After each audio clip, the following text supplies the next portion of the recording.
엄마, 일단 배에서 내려. 근데 여기가 어디야?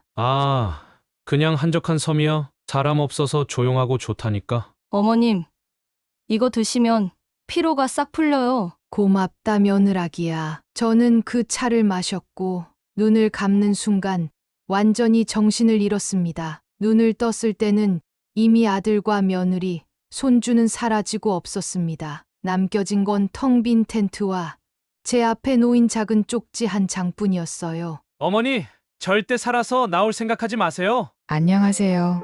사연 정류장입니다. 사연 들으시기 전에 구독과 좋아요 한 번씩 눌러주시면 영상 제작에 큰 보탬이 됩니다. 그럼 오늘의 사연 시작하겠습니다. 안녕하세요. 저는 올해로 70대에 접어든 이영자라고 합니다. 제 나이도 어느덧 70을 넘겼지만 저는 지금까지도 제 두 손으로 직접 가게를 운영하고 있어요. 제 인생의 전부나 다름없는 이 가게를 저는 평생 바쳐 지켜왔습니다. 혼자 남겨진 저와 어린 아들을 살리기 위해 하루도 빠짐없이 일했어요. 쉬는 날이 없었죠. 그러다 보니 어느덧 가게는 지역에서 유명한 맛집이 되었고 아들도 대학을 졸업하고 결혼까지 했습니다. 저는 이제야 평온한 노후를 맞이할 줄 알았어요. 하지만 그게 아니었어요. 제 아들과 며느리는 제 인생을 바쳐 일군 이 가게를 그리고 제 재산을 한순간에 빼앗으려고 했습니다. 믿었던 내 가족이요. 처음엔 단순한 욕심이라고 생각했어요. 하지만 그들의 계획은 제가 상상도 못할 정도로 끔찍했어요. 저는 무인도에 버려졌습니다. 그들이 절 없애고 제 재산을 가로채려 했다는 걸 알게 되었을 땐 이미 너무 늦었어요. 오늘 그 끔찍한 이야기의 시작을 들려드리겠습니다. 제 남편은 제가 30도 되기 전에 사고로 세상을 떠났어요. 결혼하고 단 5년을 함께 했죠. 그때 제 아들은 겨우 5살이었습니다. 남편이 남긴 건 빚뿐이었고 친정의 손을 벌릴 수도 없는 처지였어요. 선택지는 하나였어요. 제가 살아남아야 했습니다. 처음엔 동네 부잣집에서 파출부로 일했어요. 집 청소, 설거지, 빨래, 심부름 가리지 않고 다 했죠. 사모님들이 깨진 그릇값이니 태운 음식값이니 하면서 월급에서 깎을 때도 있었지만 꾹 참았습니다. 죄송합니다, 사모님. 다음엔 더 조심할게요. 제 자존심이야 뭐가 중요했겠어요. 아들 하나 바라보고 버텼죠. 하지만 더 많은 돈이 필요했어요. 그래서 밤에는 식당에서 설거지를 했습니다. 낮엔 파출부, 밤엔 설거지. 하루에 서너 시간밖에 못 자면서 일했어요. 그러다 보니 집에서 아들과 함께할 시간이 거의 없었습니다. 엄마, 언제까지 할머니 집에서 자야 해? 작은 목소리로 묻던 아들의 얼굴이 아직도 잊히질 않아요. 전 그 말을 들을 때마다 가슴이 미어졌어요. 그렇게 몇 년이 지나서야 저는 운 좋게 입주 가정부 일을 구하게 되었어요. 월급도 조금 더 많았고 무엇보다 아들과 함께 살 수 있었어요. 사장님 부부가 좋은 분들이어서 작은 방 하나를 내어주셨거든요. 영자 씨, 아드님도 우리 집에서 함께 지내요. 그분들의 배려 덕분에 아들과 함께할 시간이 조금이나마 늘어났습니다. 그런데 그 집에서 일한 지 5년쯤 지났을 때였어요. 사장님 부부가 갑작스럽게 캐나다로 이민을 가게 되면서 저는 또다시 일자리를 잃게 되었죠. 그때 사모님이 제 손을 꼭 잡고 이렇게 말씀하셨어요. 영자 씨, 당신이 해주신 곱창볶음이 세상에서 제일 맛있어요. 이 돈으로 가게 하나 차려보세요. 그렇게 두툼한 봉투를 내밀었어요. 거절하려 했지만 사모님의 진심이 느껴져 결국 받았어요. 고맙습니다. 사모님 정말 감사합니다. 그렇게 저는 곱창집을 열었습니다. 처음엔 손님이 많지 않았어요. 그런데 가게를 낸 지 몇 개월이 지나자 제 곱창볶음이 입소문을 타기 시작했어요. 이 집 곱창은 냄새가 하나도 안 나네. 어떻게 이렇게 부드러워요? 저는 곱창을 손질할 때 하나하나 정성을 들였어요. 냄새 하나 남기지 않으려고 매일 손이 부르트도록 씻고 또 씻었습니다. 그 덕분에 가게는 대박이 났고 지역의 명물이 되었어요. 손님이 많아지면서 매일 바빴지만 저는 그게 행복했어요. 엄마가 이제 사장님이 된 거예요? 아들이 자랑스러워하는 모습에 저는 그동안의 고생이 다 보람차게 느껴졌습니다. 가게가 안정되면서 저는 아들에게 더 많은 걸 해줄 수 있었어요. 좋은 대학도 보내고 원하는 공부도 시켜줬죠. 그런데 저는 몰랐어요. 아들이 대학을 졸업하고 결혼한 후 제 인생이 이렇게 흔들릴 줄은요. 아들은 결혼 후에도 가게를 도와줬어요. 며느리도 함께 일하면서 제게 잘했죠. 그런데 어느 날부터인가 아들은 자꾸 이런 말을 했어요. 엄마, 가게를 좀 더 확장하면 어때요? 체인점으로 만들면 대박 날 거예요. 전 반대했어요. 그냥 지금처럼 작게 운영하면서 단골 손님들과 정을 나누는 게 좋았거든요. 그런데 아들은 점점 더 적극적으로 밀어붙였어요. 엄마, 시대가 변했어요. 이렇게 소규모로 하면 살아남기 힘들다니까요. 그러면서 몇 천만 원을 투자해달라고 했어요. 처음엔 거절했지만 며느리까지 나서서 설득하니까 결국 돈을 빌려줬어요. 하지만 돈을 받아간 후 가게는 그대로였습니다. 공사도 없었고 체인점 준비도 없었어요. 어느 날 저는 아들이 며느리와 몰래 이야기하는 걸 듣게 됐어요. 이제 어머니도 나이 들었고 가게는 우리가 맡아야지. 그냥 팔아버리고 우리 새 가게 차리면 되잖아. 가슴이 철렁 내려앉았어요. 제 아들이 저 몰래 가게를 팔 계획을 세우고 있었어요. 아, 근데 엄마가 반대하면 어떡해? 그 말에 며느리가 비웃듯 말했어요. 반대 못하게 하면 되죠. 저는 이때까지만 해도 몰랐어요. 그들이 무슨 일을 꾸미고 있는지, 저에게 어떤 짓을 하려는지 전혀 몰랐어요. 그렇게 저는 무인도로 끌려가게 됩니다. 아들은 제 팔순을 기념해서 가족 여행을 가자고 했어요. 솔직히 아직까지는 저도 믿고 싶었어요. 그래, 설마 내 아들이 나한테 해코지를 하겠어? 그렇게 저는 아들과 며느리, 그리고 제 손주와 함께 여행을 떠났어요. 손주는 어릴 때부터 제게 참 다정한 아이였어요. 초등학교 때까지만 해도 할머니 집에 놀러 오면 꼭 안겨서 애교도 부리고 방학 때마다 가게에서 이것저것 도와주기도 했죠. 하지만 크면서 점점 바빠졌고 대학에 가더니 친구들과 시간을 더 많이 보내기 시작했어요. 그러다 이번 여행을 가자고 하니 오랜만에 손주 얼굴도 볼 수 있겠다는 생각에 저도 모르게 마음이 설렜어요. 할머니, 요즘은 자연 속에서 힐링하는 게 대세예요. 사람 없는 곳에서 가족끼리 조용히 쉬다 오면 좋을 거예요. 손주는 그렇게 저를 설득했어요. 근데 뭔가 이상하긴 했어요. 여행을 가기 전에 짐을 싸려고 하니까 며느리가 극구 말리는 겁니다. 어머님, 다 준비했으니까 그냥 몸만 가시면 돼요. 그래도 내가 챙길 건 챙겨야지. 아휴, 어머님, 여행 가서까지 짐 무겁게 들고 다니실 거예요? 다 있으니까 걱정 마세요. 아무리 며느리가 신경 써준다지만 이상했어요. 저는 늘 제 물건을 직접 챙기던 사람이에요. 특히 약 같은 건 꼭 챙겨야 하는데 그것조차 가져갈 필요 없다고 하니 뭔가 기분이 찝찝했어요. 근데 아들이 그러더라고요. 엄마, 요즘 여행 트렌드는 최소한의 짐만 가져가는 거야. 편하게 가자. 그 말을 듣고 그냥 그러려니 했어요. 그래, 그냥 나를 생각해서 그런가 보다. 그렇게 차를 타고 몇 시간을 달렸어요. 손주는 옆에서 음악을 틀고 신나게 따라 부르고 있었고 며느리는 과일을 깎아서 저한테 건네주더라고요. 그 모습이 참 행복해 보였어요. 내가 너무 의심했나? 그냥 좋은 시간 보내고 오면 되지. 그렇게 생각했어요. 하지만 도착한 곳을 보고 저는 말문이 막혔습니다. 어라? 근데 사람도 없고 숙소도 안 보이는데 주변을 둘러보니 온통 바다뿐 숙소는커녕 마을도 없었어요. 그때서야 저는 뭔가 크게 잘못됐다는 걸 깨달았습니다. 엄마, 일단 배에서 내려. 근데 여기가 어디야? 아, 그냥 한적한 섬이야. 사람 없어서 조용하고 좋다니까. 저는 순간 등골이 서늘해졌어요. 한적한 곳에서 쉬는 건 좋은데 이건 그냥 무인도 아닌가요? 근데 여긴 숙소도 없네. 우리 어디서 자? 텐트 가져왔어. 캠핑할 거야? 캠핑? 전 평생을 고생하면서 살았어요. 나이 먹고 이제야 겨우 숨 돌릴 수 있다고 생각했는데 그런 저를 텐트에서 자라고요? 엄마, 괜찮아. 오늘 하루만 재밌게 지내보자. 아들은 저를 안심시키려 했어요. 손주는 캠핑 장비를 꺼내면서 할머니, 요즘 이런 게 유행이에요.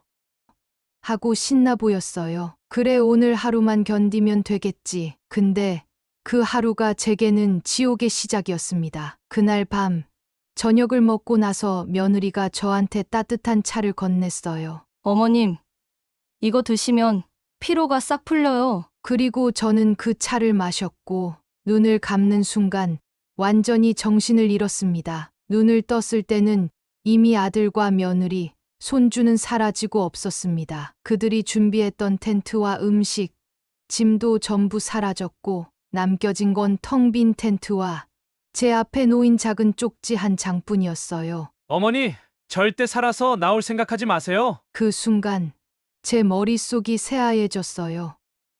이게 무슨 말인가요? 살아나오지 말라니. 그제야 모든 게 선명하게 보였습니다. 왜 며느리가 짐을 싸지 말라고 했는지, 왜 굳이 사람이 없는 섬을 골랐는지, 왜 나한테 약을 먹였는지, 그걸 깨달은 순간 저는 온몸이 부들부들 떨렸어요. 내가 내 자식한테 버림받은 거구나. 전 아무것도 없는 텐트 안에 멍하니 앉아 있었어요. 하늘은 파랗고 새들은 지저귀고 바람도 상쾌했어요. 근데 제 눈에 보이는 세상은 온통 무너져 내리고 있었습니다. 어떻게 이럴 수가 있지?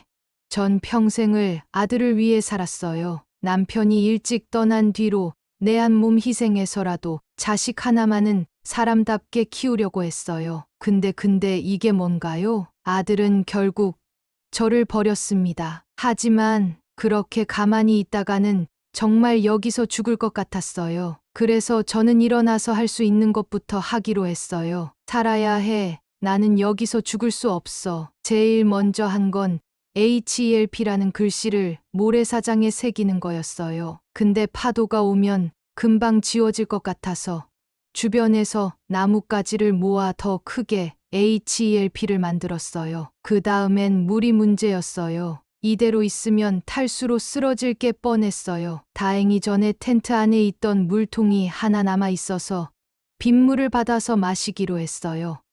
그리고 배가 너무 고팠어요. 하지만 주변엔 아무것도 없었어요. 그러다 문득 어릴 적 산에서 먹었던 야생 열매가 생각났어요. 다행히도 어릴 적에 먹어본 적이 있는 익숙한 열매를 찾았고 그걸로 허기를 채웠어요. 그렇게 저는 무인도에서 일주일을 버텼습니다. 그리고 드디어 제게 기적 같은 일이 일어났습니다. 저기 뭐야? 사람 아니야? 나는 귀를 의심했어요. 사람이 있다고? 고개를 돌려보니 멀리서 스킨스쿠버 장비를 착용한 두 사람이 물속에서 걸어 나오고 있었어요. 잠깐만 할머니. 여기서 뭐 하세요? 그 순간 나는 그 자리에서 힘이 풀려 주저앉고 말았어요. 눈물이 왈칵 쏟아졌어요. 나는 간신히 손을 뻗으며 외쳤어요. 제발 저 좀 살려주세요. 박도윤, 정태수, 그들이 내 생명의 은인이었습니다. 그들은 스쿠버 다이빙을 하러 이 근처에 왔다가 우연히 내가 만든 HELP 표시를 발견하고 다가온 것이었어요. 나는 그 자리에서 기절하듯 쓰러졌어요. 그리고 눈을 떴을 때 나는 병원 침대에 누워 있었습니다. 어르신, 정신이 드세요? 희미하게 눈을 뜨니 하얀 천장이 보였어요. 의사와 간호사가 내 얼굴을 걱정스럽게 바라보고 있었어요. 여기가 어디? 병원이에요. 탈수와 영양실조 상태가 심각해서 구조된 직후 바로 응급실로 옮겨졌어요. 나는 침대에서 몸을 일으키려 했어요. 하지만 기운이 없어 다시 힘없이 쓰러지고 말았어요. 안 됩니다. 지금 퇴원하시면 큰일 나요. 며칠만 더 계시면 회복이 빨라지실 겁니다. 하지만 나는 마음이 급했어요. 가게는, 집은, 내 모든 걸 빼앗고 날 버린 그 자식들은? 나는 간절하게 부탁했어요. 제발 나 지금 당장 퇴원해야 해요. 그러나 의사는 고개를 저었어요. 지금 상태로는 거동도 어려우십니다. 몇 주간 회복하셔야 해요. 나는 속이 타들어갔어요. 하지만 내 몸은 도저히 움직일 수 없는 상태였어요. 결국 병원에서 몇 주 동안 회복을 해야 했어요. 그렇게 시간은 흘러가고 있었고 나는 점점 더 불안해졌어요. 설마 그들이 내 가게를 이미 팔아버린 건 아니겠지? 나는 병원에서 힘겹게 몸을 회복한 후 가장 먼저 가게로 향했습니다. 하지만 내 눈앞에 펼쳐진 광경은 내가 절대 보고 싶지 않았던 현실이었습니다. 가게가 사라졌어요. 내 인생 전부나 다름없던 곱창집이 흔적도 없이 사라졌어요. 나는 그 자리에서 얼어붙고 말았어요. 아무리 눈을 비비고 다시 봐도 내 가게가 있던 자리엔 허물어진 건물 잔해만 남아 있었어요. 이게 무슨 일이야? 나는 멍하니 서서 숨도 제대로 쉬지 못했어요. 몇십 년을 바쳐 지켜온 내 가게를 아무 말도 없이 없애버렸다니. 나는 떨리는 다리로 간신히 걸음을 옮겨 집이 있는 곳으로 달려갔어요. 그런데 집도 사라졌어요. 내가 평생 피땀 흘려 번 돈으로 마련한 집, 그 집마저도 부서져 있었어요. 나는 그 자리에서 망연자실하게 주저앉았어요. 이철수, 김수진, 너희가 이 짓을 한 거구나. 하지만 어떻게? 가게도 집도 내 명의로 되어 있었는데 어떻게 이렇게 하루아침에 없앨 수 있었던 걸까? 그때 익숙한 목소리가 들려왔어요. 이영자 사장님? 나는 고개를 돌렸어요. 바로 옆 가게를 운영하던 박순자 사장님이었어요. 나랑 10년 넘게 이웃으로 지내며 가게를 운영했던 사람이었죠. 그분은 나를 보더니 두 눈이 커졌어요. 아니, 세상에 살아계셨던 거예요? 나는 멍한 얼굴로 그녀를 바라보았어요. 그게 무슨 말이에요? 박 사장님은 뭔가 망설이더니 나를 데리고 가게 안으로 들어갔어요. 사장님, 여기서 이러고 계시면 안 돼요. 우선 들어와요. 나는 그녀의 손을 잡고 안으로 들어갔어요. 의자에 앉자마자 박 사장님은 내 손을 꼭 붙잡고 말했어요. 어떻게 된 건지는 모르겠지만, 사장님, 다들 돌아가신 줄 알았어요. 뭐라고요? 며칠 전이었나 아들이 와서 그랬어요. 어머님이 여행 중에 사고를 당하셔서 돌아가셨다고. 그래서 가게도 집도 정리한다고. 나는 숨을 삼켰어요. 아들이 나를 죽은 사람으로 만들어 버린 거예요. 가게랑 집 그럼 다 팔아버린 거예요. 그렇다던데요. 근데 아들도 그렇고 며느리도 왠지 급해 보였어요. 서둘러 팔려고 하는 게 이상해서 나도 좀 수상하긴 했는데. 그 돈은? 박 사장님은 한숨을 쉬더니 고개를 절레절레 흔들었어요. 그거 전부 손주 결혼식 자금으로 썼대요. 나는 그 말을 듣고 머리가 띵해졌어요. 뭐라고요? 어머, 참 오늘 결혼식이라고 오라는 걸. 난 바빠서 못 갔어. 서울 어디 호텔에서 12시에 한다고 했던가. 나는 그 말을 듣자마자 자리에서 벌떡 일어났어요. 그래, 이제야 다 알겠어. 나는 그대로 문을 박차고 뛰쳐나갔어요. 박 사장님의 놀란 목소리가 들려왔어요. 이영자 사장님, 어디 가요? 나는 이를 악물고 중얼거렸어요. 결혼식에 가야겠어. 나는 결혼식장 문을 힘껏 밀고 들어갔어요. 화려한 꽃장식, 밝은 샹들리에 잘 차려입은 하객들이 떠들며 축하를 건네고 있었어요. 그리고 단상 위에 선 이철수와 김수진, 그리고 손주 이민재. 그들은 몰랐겠죠. 내가 살아 돌아왔다는 걸. 나는 주먹을 꽉 쥐고 단상을 향해 걸어갔어요. 그 순간 나는 참을 수 없었어요. 그들이 웃으며 행복한 척하는 꼴을 볼 수가 없었어요. 이철수! 식장을 울리는 내 외침에 순간 모든 사람이 나를 쳐다봤어요. 하객들이 웅성거리기 시작했고 단상 위의 아들과 며느리는 얼굴이 하얗게 질렸어요. 엄마!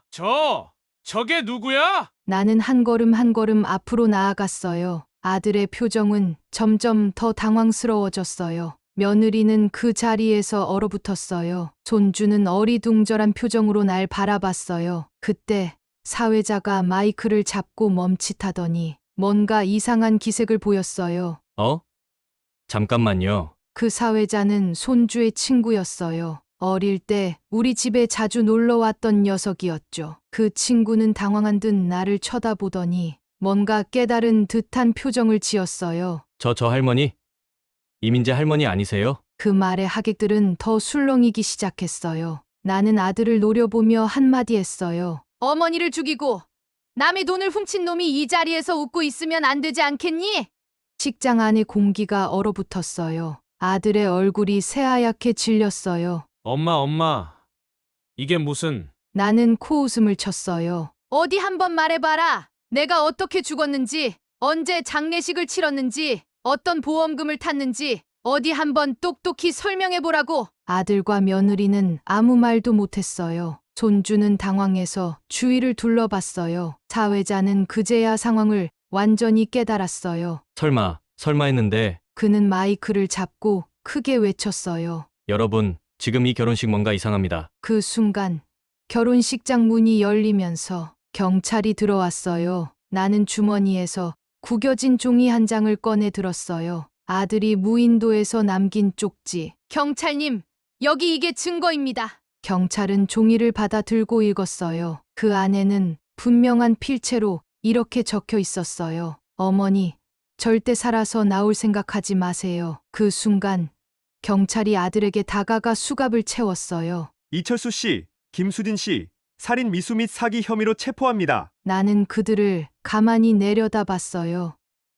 이제 내가 되찾을 차례였어요. 경찰들은 결혼식장에서 이철수와 김수진에게 수갑을 채웠어요. 하객들은 술렁거렸고 손주는 멍한 얼굴로 부모를 바라보았어요. 아빠, 엄마 이게 다 무슨 일이야?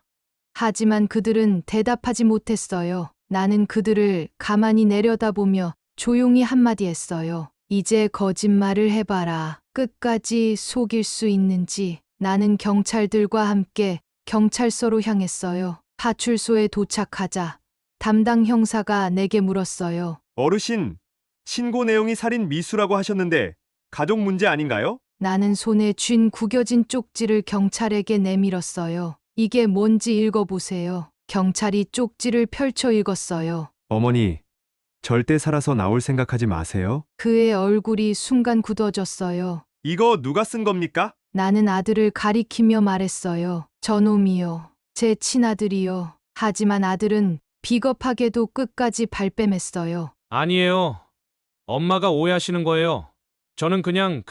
경찰은 한숨을 쉬며 말했다. 근데 이걸로는 확실한 증거라고 하기엔 좀 부족합니다. 설마 진짜로 무인도에 버려두고 죽이려 했다고요? 나는 주머니에서 또 다른 증거를 꺼냈어요. 내 은행 계좌 내역서. 그럼 이것도 확인해 보세요. 경찰이 서류를 받아보고는 눈썹을 찌푸렸어요. 이거 사모님 명의로 몰래 대출을 받았네요. 보증인도 없이. 잠깐만요. 여기 사모님 인감도장이 찍혀 있는데. 나는 차갑게 말했어요. 그 인감도장 내 거 아니에요. 가짜 도장이에요. 경찰은 즉시 직원에게 말했다. 이거 위조 가능성 있으니까 국과수에 감정 의뢰하세요. 그제야 경찰의 태도가 달라졌어요. 이철수 씨, 김수진 씨, 사기 및 문서 위조 혐의로 정식 수사 들어갑니다. 아들과 며느리의 얼굴이 새파래졌어요. 이제 그들도 알고 있었어요. 이 모든 게 그냥 넘어갈 일이 아니라는 걸. 이제 남은 건 법정에서 진실을 밝히는 일이었어요. 며칠 후 나는 재판정에 섰어요. 아들과 며느리는 피고석에 앉아 있었어요. 판사가 그들에게 물었어요. 피고인, 혐의를 인정합니까? 아들은 끝까지 고개를 저었어요. 아니요. 오해입니다. 저는 어머니를 죽일 생각이 없었어요. 판사는 내게 물었어요. 피해자, 증언하시겠습니까? 나는 천천히 자리에서 일어났어요. 그리고 법정을 가득 채울 만큼 크게 말했어요. 저는 이 자리에서 제 친아들이 제 재산을 가로채고 저를 무인도에 버렸다는 사실을 증언합니다. 법정이 술렁였어요. 나는 변호사의 질문에 따라 무인도에서 겪었던 일을 하나하나 설명했어요. 그들은 절 여행이라고 속여 무인도로 데려갔습니다. 저를 속이고 약을 탄 차를 마시게 했고 제가 정신을 잃자 모든 짐을 가져가고 저를 혼자 두고 떠났습니다. 나는 쪽지를 판사에게 건넸어요. 이게 그들이 떠나기 전에 남긴 쪽지입니다. 어머니, 절대 살아서 나올 생각하지 마세요. 이걸 보고도 저들이 저를 죽이려 한 게 아니라 할 수 있을까요? 판사는 쪽지를 한참 바라보더니 천천히 고개를 끄덕였어요. 피고인, 이에 대한 해명을 하시겠습니까? 아들은 더 이상 말을 하지 못했어요. 며느리는 울면서 말했다. 그냥 돈이 필요했어요. 저는 그때 정신이 없었어요. 남편이 하자는 대로 했을 뿐이에요. 나는 코웃음을 쳤어요. 정신이 없었다. 그럼 날 죽이려 한 건 정신이 있어서 한 짓이냐? 며느리는 울음을 터뜨렸어요. 하지만 나는 더 이상 그 눈물에 속지 않았어요. 판사는 최종 판결을 내렸어요. 이철수, 김수진, 살인미수, 사기, 문서 위조 혐의로 징역 15년을 선고합니다. 법정이 술렁였어요. 나는 그 순간에도 가만히 그들을 바라봤어요. 아들은 패닉에 빠져 울부짖었어요. 엄마, 제발요. 한 번만 봐주세요. 엄마잖아. 나는 고개를 저었어요. 나는 너를 아들로 키웠지만 너는 나를 엄마로 생각한 적이 없구나. 그게 내가 할 수 있는 마지막 말이었어요. 며칠 후 나는 가게 자리에 다시 섰어요. 모든 게 사라진 자리였지만 이상하게도 마음은 후련했어요. 그때 익숙한 목소리가 들려왔어요. 사장님. 나는 뒤를 돌아봤어요. 무인도에서 나를 구해준 박도윤, 정태수. 그들은 활짝 웃으며 내게 다가왔어요. 사장님, 우리 약속했잖아요. 살아서 다시 곱창 먹여달라고. 나는 피식 웃으며 말했다. 그래, 곱창볶음 해줄 테니까 오늘은 니들 지갑 닫아라. 그들은 크게 웃었어요. 그리고 나는 결심했어요. 다시 시작하자. 몇 달 후 나는 조그마한 가게를 하나 얻었어요. 예전처럼 크지는 않았지만 그래도 주방이 있고 테이블이 몇 개 있는 아담한 곱창집이었어요. 처음 가게 문을 열었을 땐 솔직히 걱정됐어요. 하지만 단골 손님들이 하나둘 다시 찾아왔어요. 사장님, 다시 문 여셨다고 해서 달려왔어요. 이 집 곱창 안 먹으면 허전하다니까요. 나는 손님들에게 밝게 웃으며 인사했어요. 자자, 다들 오랜만이네요. 오늘도 맛있게 먹고 가세요. 그렇게 가게는 점점 활기를 되찾았어요. 박도윤과 정태수도 가끔씩 가게에 들러 도와줬어요. 사장님, 저희 알바할까요? 하면서 장난스럽게 설거지를 하기도 했죠. 나는 예전처럼 아등바등 돈을 벌려고 하지 않았어요. 그냥 내가 좋아하는 일을 하면서 하루하루를 보내기로 했어요. 이제야 진짜 내 인생을 사는 기분이었어요. 그렇게 평온한 날들이 계속되던 어느 날 가게 문이 조용히 열렸어요. 나는 자연스럽게 어서 오세요 라고 인사했는데 문 앞에 서 있는 사람을 보고 손이 멈췄어요. 민재, 손주, 이민재가 서 있었어요. 이민재는 예전보다 수척해 보였어요. 나는 아무 말 없이 가만히 그를 바라봤어요. 그가 힘없이 입을 열었어요. 할머니 저 왔어요.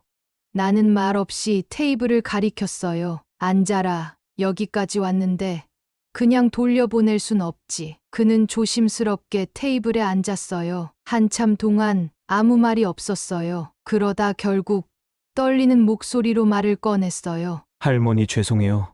정말로 죄송해요. 나는 가만히 그를 바라봤어요. 저도 몰랐어요. 엄마 아빠가 그런 일을 벌인 줄 결혼식장에서 그제야 알았어요. 그땐 너무 당황해서. 나는 눈을 감았다가 다시 떴어요.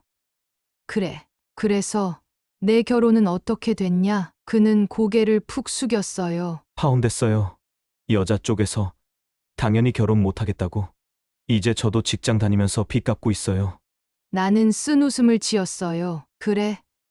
그럼 내 부모가 남긴 건 빚밖에 없겠구나. 그는 아무 말도 못했어요. 나는 깊은 한숨을 쉬었어요. 그렇다고 내가 직접 한 일은 아니지 않느냐. 그는 움찔했어요. 나는 천천히 말을 이었어요. 하지만 중요한 건 내가 그때 뭘 했느냐다. 결혼식장에서 내 부모가 무슨 짓을 했는지 알았을 때 넌 뭐 했냐? 그는 더 작아진 목소리로 말했어요. 아무것도 못했어요. 나는 피식 웃으며 고개를 끄덕였어요. 그래. 내가 아무것도 안 했지. 그의 어깨가 움츠러들었어요. 나는 천천히 곱창을 굽기 시작했어요. 지글지글 익어가는 소리가 가게 안에 퍼졌어요. 그래도 먹고 가라. 손주가 찾아왔는데 그냥 돌려보내긴 좀 그렇다. 그는 고개를 푹 숙이고 말했다. 할머니 저 다시 할머니랑 잘 지낼 수 있을까요? 나는 손을 멈추고 천천히 그의 눈을 바라봤어요. 이민재, 세상에서 가장 무서운 죄가 뭔지 아니? 그는 조용히 고개를 저었어요. 나는 천천히 하지만 분명하게 말했다. 잘못을 보고도 모른 척하는 거야. 그는 눈을 질끈 감았어요. 나는 곱창을 접시에 담으며 덧붙였어요. 너는 아직 어려. 아직 늦지 않았다. 하지만 앞으로 다시 그런 일이 벌어지면 절대 모른 척하지 마라. 그는 눈시울을 붉히며 고개를 끄덕였어요. 나는 더 이상 아무 말도 하지 않았어요. 그저 곱창을 그의 앞에 밀어줬어요. 먹어라. 오늘은 내가 산다. 그는 조용히 젓가락을 들었어요. 그렇게 우리는 아무 말 없이 곱창을 먹었다. 며칠 후 나는 가게 앞에서 문을 닫으며 하늘을 바라봤어요. 구름 한 점 없는 파란 하늘이었어요. 나는 생각했어요. 이제야 진짜로 내가 원하는 삶을 살고 있구나. 이제는 욕심 부리지 않고 억지로 참지 않고 내가 행복한 길을 가기로 했어요. 나는 다시 가게 문을 열고 들어가며 조용히 말했다. 내일도 열심히 살아보자. 그날 이후 이민재는 가끔씩 가게를 찾아왔어요. 예전처럼 애교를 부리거나 편하게 대하지는 않았지만 그의 태도에는 분명한 변화가 보였어요. 처음엔 그냥 조용히 와서 밥만 먹고 갔어요. 하지만 어느 날부터인가 설거지를 돕거나 테이블을 정리하기 시작했어요. 나는 그걸 굳이 막지 않았어요. 뭐, 돈 안 주고 부려먹으니 나야 좋지. 그는 묵묵히 일하면서도 한 번도 할머니, 용서해 주세요. 라는 말을 하지 않았어요. 나는 그게 더 마음에 들었어요. 잘못은 말로만 뉘우치는 게 아니라 행동으로 증명하는 거니까. 어느 날 가게 문을 닫고 나오는데 이민재가 조용히 서 있었어요. 그는 한참을 망설이다가 내게 물었어요. 할머니 저한테 다시 가족이 될 기회를 주실 건가요? 나는 하늘을 바라보다가 피식 웃었어요. 그건 내가 정하는 게 아니다. 내가 만들어가는 거지. 그는 천천히 고개를 끄덕였어요. 그럼 저 노력할게요.